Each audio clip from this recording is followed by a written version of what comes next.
तो hi friends, आज हम लोग करने वाले हैं पार्ट 5। किसका? तो MCTA mathematical computational thinking analysis का पार्ट 5 और सिलेबस का यूनिट 2। यूनिट 1 ऑलरेडी अपलोड है पार्ट 4 में और ये पार्ट 5 है। ठीक है, तो चलिए शुरू करते हैं। और देखिए, अभी जो है मैं आप लोग का उतना क्लास नहीं ले पा रहा हूँ, फिर भी बहुत ज़्यादा क्लास ले रहा हूँ। मेरा माथा भी दर्द कर रहा है, चश्मा लगाए हैं, आपको मालूम है। ठीक है। और कुछ बेचैनी भी है, जिसके कारण अब मैं थोड़ा सा टेस्ट वगैरह भी करा रहा हूँ, थायराइड वगैरह, कि यार कहीं वो तो नहीं है। क्योंकि मतलब एक होता है ना, आप लोगों के चलते मतलब बहुत ज़्यादा मैंने रात जागा है यार, और अब उसका नतीजा भुगतना पड़ रहा है। तो आप लोग नींद से कॉम्प्रोमाइज़ मत कीजिएगा कभी भी। ठीक है, कि जीवन में ये करना है, वो करना है, फलना ढिमका घंटा जो करना है कीजिएगा, लेकिन नींद से कॉम्प्रोमाइज़ कुछ नहीं। ठीक है, नींद पूरा लीजिए एकदम, जितना नींद आता है, 8 घंटा 9 घंटा। ठीक है, 9 घंटा से ज़्यादा किसी को नींद आएगा भी नहीं, तो नींद पूरा लीजिए। ठीक, नींद से कॉम्प्रोमाइज़ नहीं कीजिएगा। और नींद ना लेके मेरा ये सब हालत हुआ है। ठीक है, तो नींद नहीं लीजिएगा ना तो माथा दर्द करेगा, तो चश्मा लग जाएगा, तो खाना अच्छा से पचेगा नहीं, यही सब प्रॉब्लम हो जाएगा जनरली। ठीक है, तो नींद पूरा लीजिएगा। चलिए शुरू करते हैं। ज़िंदगी इधर का उधर हो जाए, एग्ज़ाम पास हो ना हो, उससे मतलब नहीं, स्वस्थ रहना फर्स्ट प्रायोरिटी है। ठीक है, हेल्थ इज़ द क्या बोलते हैं, हेल्थ इज़ द वेल्थ। ठीक है, स्वास्थ्य ही धन है। तो आपको फर्स्ट प्रायोरिटी इसी को देना है, बाकी पढ़ाई लिखाई चलता रहेगा जीवन में। ठीक है, चलिए। तो बहुत लोग करता है ना, सरकारी नौकरी, और उसके करते करते करते करते एकदम पागल जैसा हो जाता है। तो वो सब नहीं करना है। प्रोबेबिलिटी, इसमें क्या पढ़ना है? प्रोबेबिलिटी मतलब प्रायिकता। आपने क्लास 10 में पढ़ा होगा प्रायिकता के बारे में। ठीक है, ताश की पत्ती या प्रायिकता अगर निकालिए, इस तरह से आता है, तो वही प्रायिकता पढ़ना है इसमें। ठीक है, इंट्रोडक्शन यानी कि जानकारी। फिर पढ़ना है यहाँ पे कंडीशनल प्रोबेबिलिटी। ठीक, फिर आता है multiplication theorem and independent event bias theorem. तो देखिए, ये सब तो मैंने पढ़ा नहीं है, और मैं जितना भी कराऊंगा, ठीक है, जितना तक कंटिन्यू कर पाऊंगा कराऊंगा। बाकी आपका ये क्लास प्रेरणा में हम ले लेंगे। ठीक है, और मैं बता शुरू से ही बोल रहा हूँ कि इस पेपर का क्लास आप लोग बाहर से भी कीजिएगा, ऑफलाइन क्लास किसी से ले लीजिएगा, ऑफलाइन क्लास में पढ़ लीजिएगा, प्रीवियस ईयर क्वेश्चन देख लीजिएगा, क्योंकि इस बार पेपर ऑब्जेक्टिव आएगा।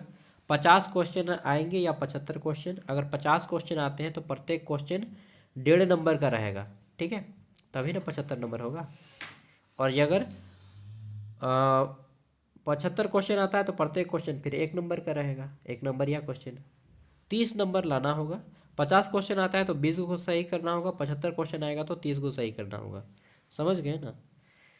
तो हमारा पहला क्वेश्चन है प्रायिकता। प्रायिकता मतलब होने की संभावना। प्रायिकता का अर्थ क्या होता है? होने की संभावना। ठीक है, प्रायिकता का मान किसके बीच होता है? तो प्रायिकता का मान किसके किसके बीच होता है? देखिए, प्रायिकता जो है या तो 0 हो सकता है, ठीक है, या तो 1 हो सकता है। कभी भी प्रायिकता का मान माइनस में नहीं जाएगा। ठीक है, तो 0 और 1 के बीच में ही होगा प्रायिकता। जो भी प्रायिकता होगी 0 और 1 के बीच में होगी, ऑप्शन बी। ठीक है, देखिए, 0 कब होता है और 1 कब होता है, इस बात को समझिए। 0 जब घटना नहीं होगा, जैसे बोलेंगे कि ये बताइए कि एक पुरुष अपने जीवन काल में 3 बच्चों को जन्म दिया, तो इसकी प्रायिकता कितनी होगी? तो बोलिएगा असंभव है भाई, एक पुरुष 3 गो बच्चा का जन्म कैसे देगा? तो ये असंभव घटना है, तो इसका मान कितना आएगा? 0 आएगा। ठीक है, और वही चीज़ कुछ दूसरा पूछेंगे, जैसे कि एक सिक्का टॉस कर रहे हैं और बताइए पट या चित आने की संभावना क्या रहेगी? तो पट आएगा या चित। 50% 50% दोनों का संभावना है। ठीक है, यानी कि 1/2 है। पट आने की भी संभावना 1/2 और चित आने की भी संभावना 1/2। ठीक है, वही बनेंगे कि एक सिक्का उछाला जाए और हवा में, सिक्के को हवा में रुकने की प्रायिकता क्या होगी? तो 0 होगी, क्योंकि सिक्का कभी भी हवा में नहीं रुकेगा। समझ रहे हैं ना? चलिए आगे देख लेते हैं नेक्स्ट क्वेश्चन। तो प्रायिकता किसी घटना के घटने की संभावना होती है, और यह 0 और 1 के बीच ही हो सकती है, इससे माइनस भी नहीं होगा। ठीक है, किसी घटना की प्रायिकता का सूत्र क्या होता है? What is the formula of probability and event? ठीक है, तो किसी भी घटना की जो प्रायिकता होती है वह क्या हो सकती है? अनुकूल परिणाम बट्टे कुल परिणाम। जैसे मैंने बताया कि एक सिक्के को उछाला गया और पट और चित आने की प्रायिकता क्या होगी, हेड या टेल। तो अनुकूल परिणाम कितना है, मान लीजिए पट आने की प्रायिकता, तो पट कई गो है सिक्का में, एक ही गो है, ठीक। तो पट एगो है तो एगो दे दिए। और पट और चित दो पहलू है, सिक्के के कितने पहलू हैं, पट और चित दो गो पहलू है, ठीक है। तो कुल पहलू कई गो है, दो गो, तो कुल पहलू दो गो। तो परिणाम दो आ सकते हैं, या तो पट आएगा या चित आएगा, दो गो परिणाम हो सकता है। और हमें चाहिए पट, तो कितना हो गया, एक। जैसे और एक चीज़ मैं बताता हूँ, 52 पत्तों की एक गड्डी है, ताश। ताश में 52 को पत्ता रहता है, 13 को पत्ता रहता है सबका, 13 को, ठीक है, 13 को इक्का रहता है, आपको मालूम है ना। चलिए बता देते हैं। सबसे पहले होता है इक्का बोलते हैं इसको, टेका, ठीक। फिर उसके बाद दुगी, तिगी, चौवा, पंजा, छक्का, साती, ठीक है, आठी, नहला, दहला। उसके बाद क्या होता है, गुलाम, मतलब जे को गुलाम बोलते हैं, बेगी यानी कि बेगम इसको बोलते हैं, गुलाम, बेगम, बासा, ठीक है। ये इतना रहता है, 13 को होता है गन की, देखिए ना। मैं ताश बहुत खेला हूँ बचपन में, 1 2 3 4 5 6 7 8 9 10 11 12 13, 13 को हो गया। तो 13 को ताश जो होता है, प्रत्येक की संख्या चार चार को रहता है। कितना, ताश की संख्या कितनी कितनी रहती है, चार चार ताश। अब बताइए भैया कैसे चार को हो जाएगा, कुछ तो अलग होगा ना। हाँ अलग रहता है, चलिए बताते हैं आपको। देखिए इस ताश को अच्छे से समझिए, क्योंकि ताश का रिलेटेड क्वेश्चन आएगा आपके एग्जाम में। ये ए है, ए को टेका बोलते हैं या इक्का बोलते हैं। चार गो ए है, चारों में क्या अंतर दिख रहा है, दो गो लाल का कलर का और दो गो रेड, दो को रेड कलर का और दो गो ब्लैक कलर का, दो गो लाल कलर के और दो गो ब्लैक कलर के। और उसमें भी सब अलग अलग है। देखिए यहाँ पे ये दिल छाप है, दिल छाप। दिल छाप को इंग्लिश में हार्ट बोलते हैं और हिंदी में पान बोलते हैं। क्या बोलते हैं, पान। जिसे बोलते हैं पान का इक्का या पान का टेका, ठीक है, पान का इक्का, तो वो पान यानी कि दिल छाप वाला है। अगर बोलेंगे ईंट का इक्का, ईंट का इक्का माने डायमंड। देखिए यहाँ पे ठिकरी भी बोला जाता है, बहुत आदमी ठिकरी बोलता है इसको, ठीक है। तो इसको क्या बोलेंगे, डायमंड या ईंट, ठीक है, ईंट का इक्का। इसको क्या बोलेंगे, तो इसको बोलते हैं हुकुम का इक्का। क्या बोलते हैं, हुकुम का इक्का, इंग्लिश में बोलते हैं स्पेड, ठीक है। ये क्या होता है, तो ये भी दिल छाप होता है, लेकिन यहाँ पे जो है ना एगो और लग जाता है डंटी, ठीक है, यानी कि पान का पत्ता जैसा। इसको बोलते हैं हुकुम का इक्का, ठीक है। और एक रहता है ये चिड़िया, इसको बोलते हैं चिड़िया। क्या बोलते हैं, चिड़िया। तो चार को हो गया। चिड़िया को इंग्लिश में क्लब बोलते हैं। आप चाहे तो इसका स्क्रीनशॉट ले लीजिएगा। तो 13 को जो पत्ता है, 13 को पत्ता चार चार करके है, तो 13 चौका 52 का पत्ता हो गया, ठीक है। अब हम बोलेंगे 52 पत्तों की गड्डी से, ठीक है, 52 पत्तों की गड्डी से लाल रंग का ए निकालने की प्रायिकता क्या होगी। तो लाल रंग का ए कई गो है, दो गो है, एगो ये और एगो ये, तो दो ऊपर में आएगा। टोटल पत्ता कितना है, 52। काटिए, कटेगा, हाँ कटेगा एक, और ये 13 26 आएगा, 26 दूना 52, तो 1/26 इसका प्रायिकता निकलेगा, ठीक है। और वही चीज़ बोलेंगे कि 52 पत्ती के गड्डी से इक्का निकालने की प्रायिकता कितनी होगी। तो इक्का कई गो है, पहले ये देखिए, चार गो इक्का है, तो चार लिखेंगे ऊपर में। चाहे 52 पत्तों की गड्डी से कोई भी पत्ता निकालेंगे, इक्का हो, चाहे बादशाह हो, चाहे साती हो, नाहला हो, दहला हो, बेगम हो, जोकर हो, कुछ भी निकालने की प्रायिकता क्या होगी, चार। चार और नीचे में 52, 52 जितना भी है टोटल, टोटल को लिखना होगा, ठीक है। इसको काटिए, कितना आएगा, चार के चार, और इस इधर काटिए तो कितना आएगा, 13 चौका 52, यानी कि 1/13 होगी प्रायिकता, ठीक है। अगर हम वही चीज़ बोलेंगे कि 52 पत्तों की गड्डी से हुकुम का इक्का निकालने की प्रायिकता क्या होगी। तो 52 को पत्ता है और हम लोग हुकुम का एगो कोई पत्ता खींच रहे हैं और बोलेंगे कि ये हुकुम का इक्का होगी, इसकी क्या प्रायिकता है। तो हुकुम का इक्का कई गो है, एक ही गो है हुकुम का इक्का। या चिड़ी का इक्का बोलेंगे, या ईंट का इक्का बोलेंगे, या पान का इक्का बोलेंगे, किसी भी एगो का नाम लेंगे तो स्पेशल एक आएगा ऊपर में, ठीक है, बट्टा 52। तो 1/52 इसका प्रायिकता हो जाएगा, ठीक है। तो समझ गए। अब चलिए आगे बढ़ते हैं। तो यहाँ पे हम लोगों ने देख लिया, क्या देखा, तो अच्छा ये चीज़ देखे ना कि अनुकूल परिणाम बट्टा कुल परिणाम, ये प्रायिकता का फॉर्मूला है। अब आगे देख लेते हैं। क्वेश्चन है, असंभव घटना की प्रायिकता क्या होगी। तो जब भी कोई असंभव घटना होगी, जैसे मनुष्य से इंसान बनने, अगर मनुष्य से बताइए कि मनुष्य से साइकिल बनने की प्रायिकता क्या होगी। तो मनुष्य साइकिल बन सकता है? नहीं बन सकता है। तो इसकी प्रायिकता क्या होगी? जीरो होगी। कुछ अटपटा सा बोलेंगे जिसकी प्रायिकता ही नहीं की जा सकती है, तो वह जीरो होगी। ठीक है, समझ गए? जीरो, ये जीरो। चलिए आगे देख लेते हैं। नेक्स्ट अगला क्वेश्चन है, निश्चित घटना की प्रायिकता क्या होगी। जैसे कि कोई निश्चित घटना फिक्स है कि इस महिला का एक संतान होने वाला है, इसकी घटना की प्रायिकता क्या होगी। तो एक होगा फिक्स, क्योंकि उसकी एक संतान होने वाला है, यह सिद्ध हो चुका है। ठीक है, तो इसका निश्चित घटना की प्रायिकता एक होगी। जैसे आप एग्जाम में पास होने वाले हैं, यह निश्चित है। ठीक है, तो इसकी प्रायिकता एक होगी। अगर निश्चित लिख दिया तो एक होगा। ठीक है, प्रायिकता का पी ए इंडिकेट किया जाता है। यदि प्रायिकता प्रोबेबिलिटी इज इक्वल टू 0.3 हो तो पी नॉट ए क्या होगा। जैसे प्रायिकता होने की प्रायिकता कितना है? 0.3। ठीक है, तो प्रायिकता नहीं होने की प्रायिकता कितनी है? ए मतलब होना और नॉट मतलब नहीं होना। ठीक है, तो एक से माइनस कर दीजिएगा, एक से माइनस कीजिएगा तो कितना आएगा? एक से माइनस कीजिए 0.3 को, तो कितना आएगा? 0.7। तो 0.7 किस में है? ऑप्शन बी में। तो ऑप्शन बी इसका सही आंसर हो जाएगा। नेक्स्ट अगला क्वेश्चन है, दो घटनाएं ए और बी स्वतंत्र हैं, इंडिपेंडेंट कहलाती हैं। दो घटनाएं ए और बी स्वतंत्र इंडिपेंडेंट कब कहलाती हैं? देखिए यहाँ पे धीरे धीरे क्वेश्चन को टफ किया जा रहा है। ठीक है, तो जब दो घटनाएं ए और बी स्वतंत्र तभी कहलाएंगी जब क्या होगा? ए प्रोपोर्शन बी और इज इक्वल टू पी में रहेगा ए। मतलब इसको हम एक्सप्लेन नहीं कर पा रहे हैं, ये जो थोड़ा सा है ना, क्या बताएंगे इसको, कि एक घटना जो है दूसरी घटना पर प्रभाव नहीं होता है।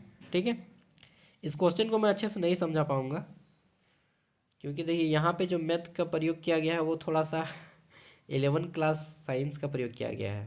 क्लास कुछ कुछ क्वेश्चन को मैं भी समझ नहीं पाता हूँ, तो आपको क्या समझाऊंगा।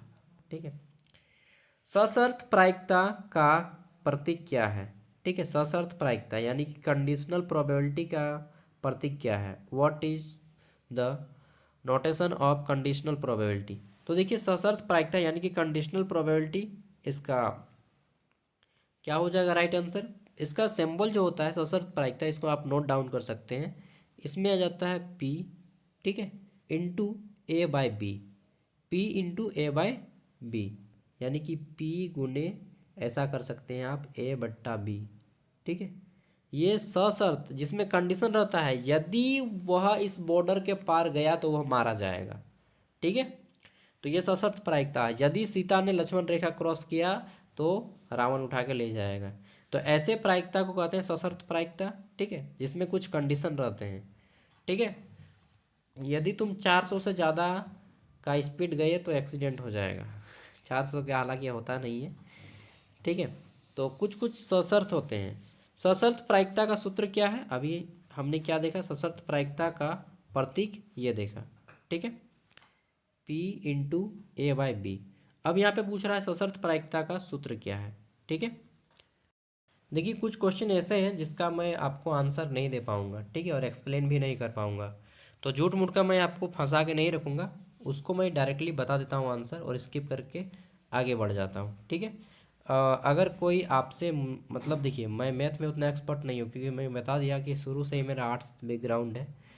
तो आप लोग किसी अनुभवी शिक्षक से पढ़ लीजिएगा इसको। ठीक है, बाकी प्रेरणा को मैं दे ही दूंगा इसको, इसका एक अलग वीडियो डाल देंगे। ठीक है, जितना मुझसे हो पाता मैं करता हूँ। ठीक है, सशर्त प्रायिकता का सूत्र क्या है? तो प्रायिकता into A proportional B bye B. ठीक है, प्रायिकता बी। नेक्स्ट गुणन प्रमेय, मल्टीप्लिकेशनल थ्योरम का सूत्र क्या होता है? तो मल्टीप्लिकेशनल थ्योरम का सूत्र जो होता है सेम होता है आपका, प्रायिकता into A proportional B is equal to P. ठीक है, उसके बाद फिर आ जाता है आपका ए। ठीक है, जो कि आपका यहाँ से कहाँ गया, हाँ, कुल संभव प्रायिकता फिर इनटू, अरे यार नहीं हो पाएगा मुझसे। चलिए देखते हैं, कुछ कुछ क्वेश्चन अगर बन सकता है तो मैं उसको डील करूँगा।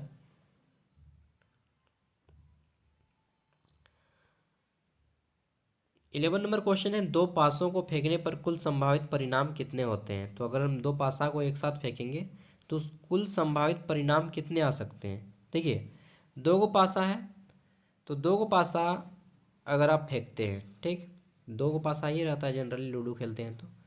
एक पासा रहता है 6 का और एक पासा रहता है 6 का, ठीक, 6 6 12 रहता है दोनों में। तो दो को पासा अगर आप फेंकते हैं तो कुल संभव परिणाम कितना होता है, 6 × 6 कीजिए, यानी कि 36 गो रहता है, ठीक।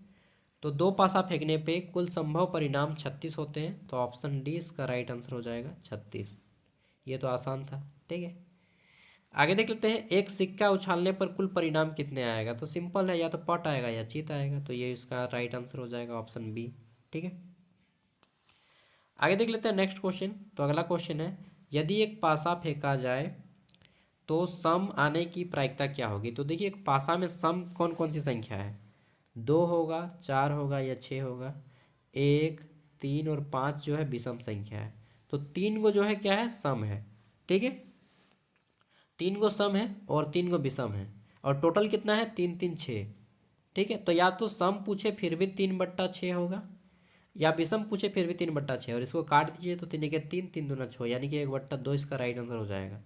यदि एक पासा फेंका जाए तो सम आने की प्रायिकता या विषम आने की प्रायिकता 1/2 होगी, जो कि ऑप्शन सी में है, ठीक है।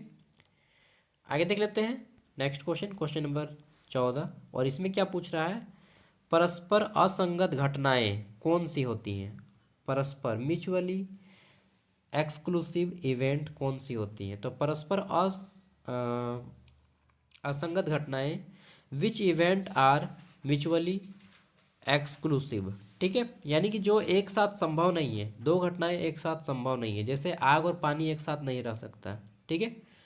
तो दो परस्पर घटनाएं एक साथ संभव नहीं है, इसी को बोलते हैं कि परस्पर असंगत घटनाएं। जैसे कि एक ही स्थान पे या तो आग रहेगा या पानी रहेगा, दोनों एक ही साथ संभव रहना मुश्किल है।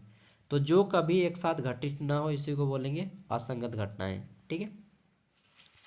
आगे देख लेते हैं, अगला क्वेश्चन है, परस्पर असंगत घटनाओं के लिए जिसमें ए प्रोपोर्शनल बी का मान क्या होगा। तो परस्पर असंगत घटनाओं के लिए ये जो वैल्यू आ जाएगा, ये आपका किस पे आएगा, 0, क्योंकि असंगत घटनाओं का उसी तरह से जैसे कि असंभव, असंभव की प्रायिकता कितनी होगी, असंभव घटना की प्रायिकता 0 होती है, तो असंगत घटनाओं की भी प्रायिकता 0 होगी, ठीक है।